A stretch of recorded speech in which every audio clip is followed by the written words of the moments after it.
Yes, that's all right. So, hello everybody. This we have here is a 6 kilo turkey, and I asked for it to be left with its little legs still on, like this. What I might do actually, by the way, if you're doing this at home, don't do what I do.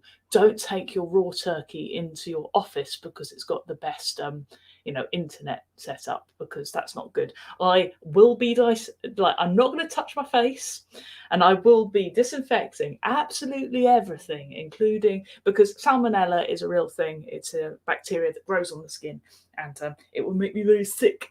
But as you can hear, we have a lovely turkey. Now, I know it doesn't look much like a dinosaur here. It looks more like a dinosaur than your normal one because it's got its head on and it's got its feet on, which is why I asked. Now, weirdly, I'm going to have to show you this. Hang on, let me see if I got to. Oh no, it's here, isn't it? Add to stream. There we go. If you can see here, its head is covered in wax.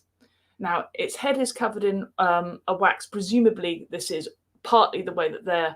Either it's just hygienic, or it may be something to do with when they have to scrape out the giblets, or it may be this is parts of the way that they actually get rid of the feathers. And the feathers is the first thing we can talk about in terms of why birds are dinosaurs, because dinosaurs had feathers, guys. Yes. So I'm just going to add that one, and we'll have a look here. Okay. So if you have a look, you can see that the feathers here, where they've plucked them, are in tracks. They're really lined. They're called feather tracks, these, because they could be absolutely random. There's no reason why they couldn't be absolutely random, but they're not. They are proper feather tracks. You can see them really obviously here on the side of the breast. And dinosaurs, we think there is a case that they had them. There's a good argument that they had. I just want to show you how dinosaurian are these feet. I mean, I know they've got mud on them, but look at the claws. Look at now that isn't scales. Those are actually, I think they're adapted feather cells. These scales, they're not actual scales, so they're made to look like scales, but they're actually adapted feathers. And as we can see, mucky pup. But this is one thing I think we need to get right about the anatomy of both dinosaurs and birds, is that we sort of think that, oh, there's the foot, so that must be the knee, and they've got the knee on backwards. But no, this entire thing is the foot, and that there is the ankle. So although they have all their metatarsals, their toes at this end, that is their ankle, and their knee is actually all the way up here. I'll show you better by actually standing this up as if it were a dinosaur. So this is going to be properly messy. So I'm going to pick him up. Oh my god, he's 6 kilos, guys. He's quite a heavy boy. So if we were standing this animal up, it would stand up like that. Okay, and you can see there, if you look here, you can see how, she says, oh look, left-handed, one arm. Thank you, Jim. So you can see here how it would stand. So this here, foot, ankle here, knee is here, and they've got this really short femur just here. Now, a dinosaur would have, in typically ones living long ago, would have had this lower down, so it'd be even more stretched out. And but the reason birds have this is just simply because they're stronger, they're more powerful.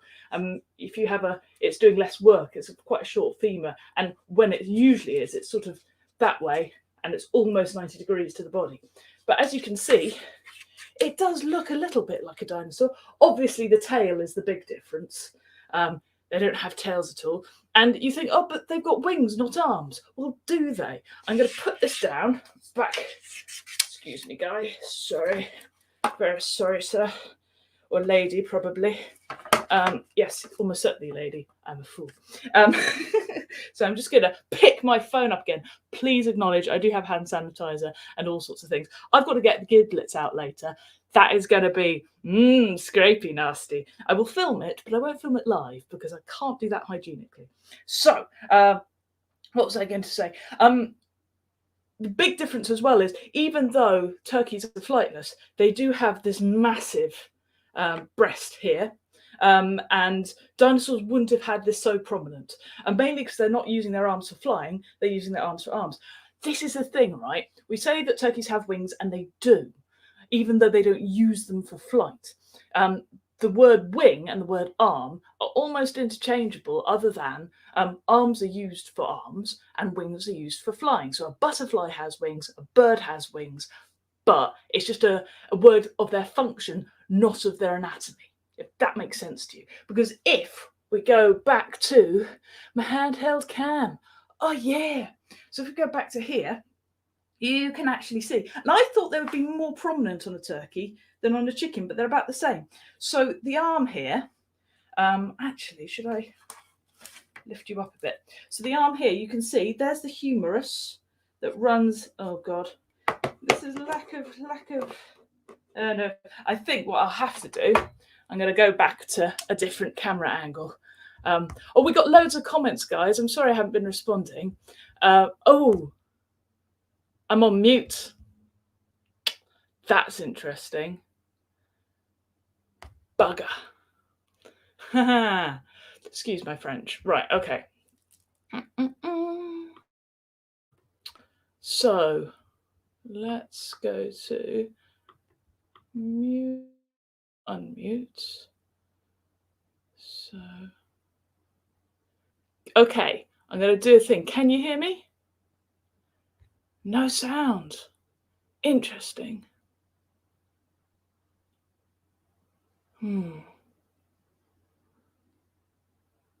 It's working now.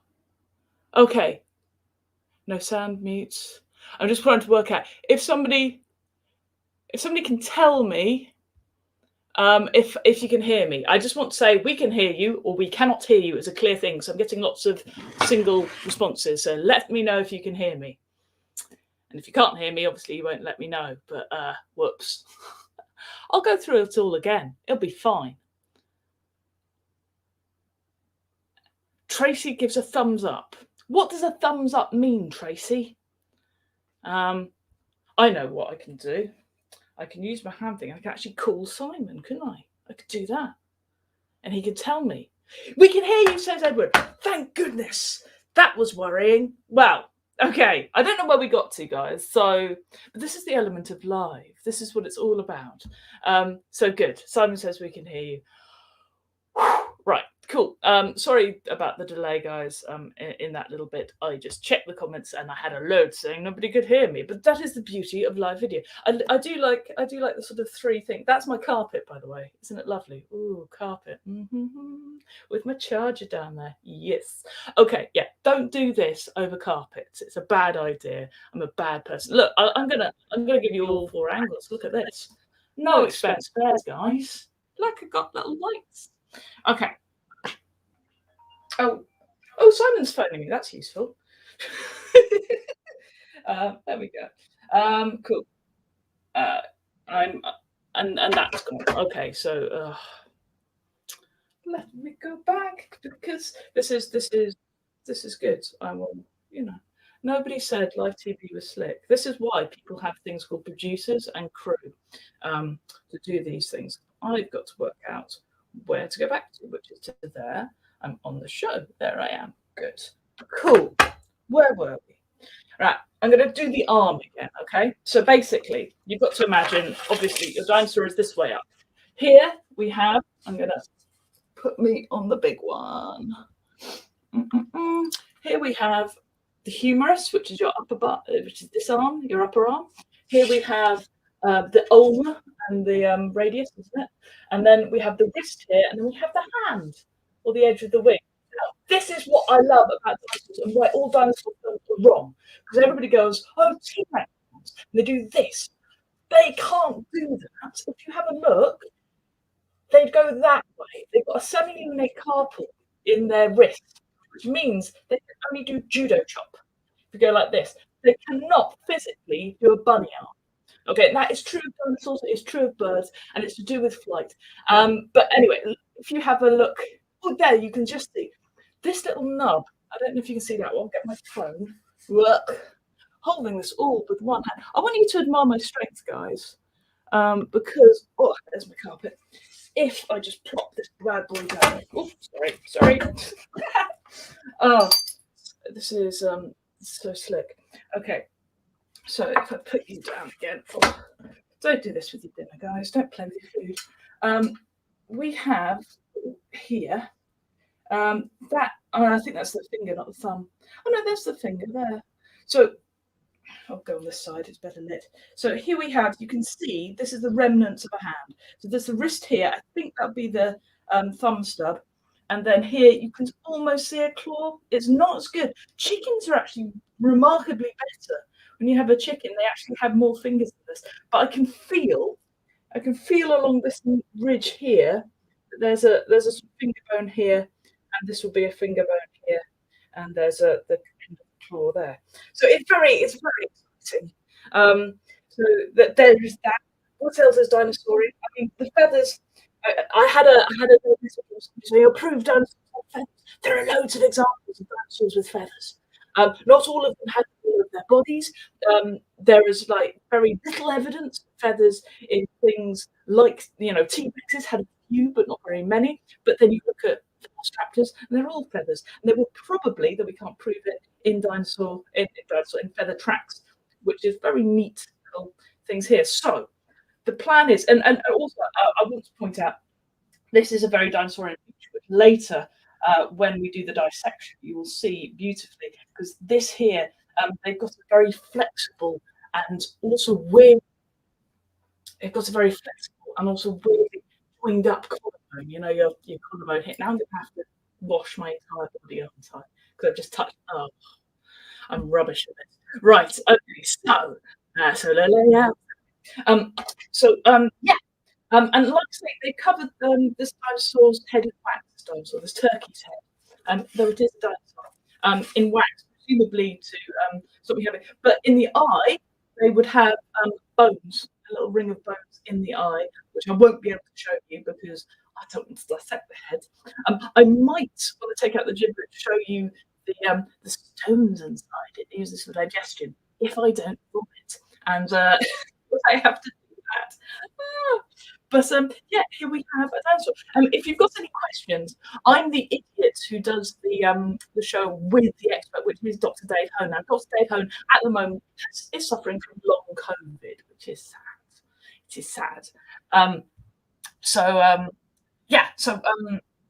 Yeah, I don't know what. So, a question, please ask it. All at the moment, all the comments go, we can hear you, which is great. Because, for a while you couldn't, and that made me sad. It made me sad. But yeah, I'm just pulling out feathers. I don't know what else. What else? I made a. I chose a little bit. Oh, this here, that's called which is the nub of the thumb. That is called the alula, I think. Alula, and the finger, which is, I mean, it's almost a hand. You can feel it. I promise you, it is like velociraptors would have used them to trap like this. They'd have had long feathers along here, which I might be able to show you quill knobs. I might. It's quite a young bird, though, so I don't know if I will. The quill knobs is where the actual wing quills stick into the. Stick here into the bone and the long feathers. Why do velociraptors have feathers? Well, maybe not only are they used to like jazz hands, just jazz hands, but they could be used to turn really quickly, so like air brakes. Also, like mantling. You know how you get crows who come over like this, and they get like this, and they come over, and then they sort of attack things with their beaks. They hold them down with their feet. They bring their wings over, and it's to confuse the prey underneath. Basically, you've just been covered, and it's really scary and like that. But they reckon that velociraptors might have done the same thing with like mantling. Mantling Protoceratops would be very difficult though, because they're quite large. But only smaller things, if it fancied eating smaller things.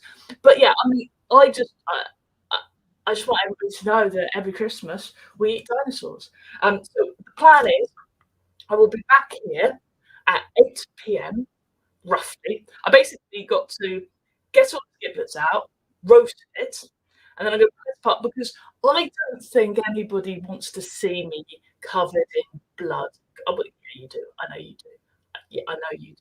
But I'm going to do it so that if you were eating it at Christmas yourself, you can have a look and look for the dinosaur traits. But I think I've done everything I can do from the outside. So that'll be about 8 o'clock tonight once I've cooked it and not eaten it. going to carve it up in front of you. And if you think this was a shambles, that is going to be a major shambles.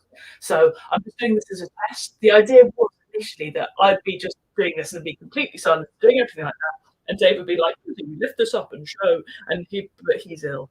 So you just got me, he doesn't know nothing. But I know a little bit. If you want to find out more, please do listen to the Terrible Liz podcast. It is free. It's on iTunes. It's on Google. It's on Spotify. It's on everything. So do find that and have a listen to it. We get brilliant guests.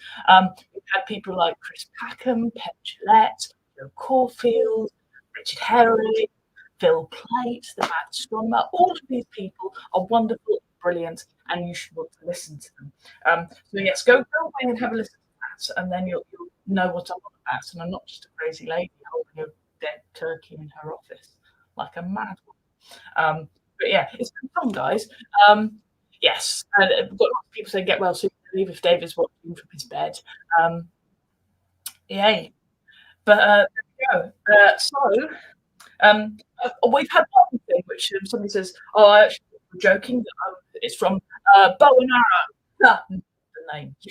Bow and Arrow asks, literally, I think the birds come from dinosaurs. They don't come, but they have a common ancestor, and they've got at the same time.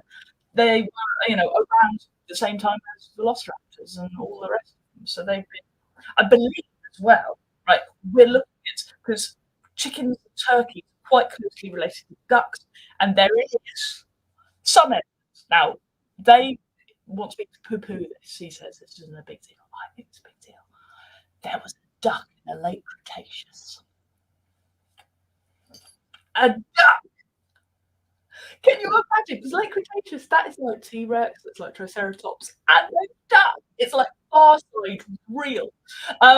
It wouldn't look exactly like a mallard, obviously, but it'd be very close. But there we go. So that made me very happy. But yes, they do have the anatomy of dinosaurs. I will roast this baby up, and it'll be far less revolting. I don't know what I'm going to do with the head. Should I try to pick the wax off and see if I can get to the beak? Because obviously some dinosaurs had beaks, others had jaws, and teeth, and everything else. But there we go. But yes, velociraptors and turkeys and dinosaurs and dromaeosaurs, very, very similar beasts. But yeah, you'll see next to this one looking a lot more delicious and a lot less dangerous for me to be touching everything or handling raw meat. Once again, if you're a little person, do not touch raw meat. You can get proper sick. Yeah, don't do it. So I'm going to slow roast this. Hopefully, the meat will fall off the bone. And it'll be lovely. But thank you so much for watching. I should be back at about 8 o'clock. That is my plan. 8 p.m. Greenwich Mean Time. Proper time. The run through London. The proper city. And I will tell you more about this. We cover what we've been doing. I'll work out how to make it better. Less fiddling about. And the trouble is, although I'll be less germy, I will be a lot greasier. So this isn't going to be good either way. Hopefully, though, what I'll do is I'll make sure the sound's working and then we won't have that massive gap. But thank you so much for watching. So many of you have been, and I will speak to you at another time, and when this guy's a bit more tasty.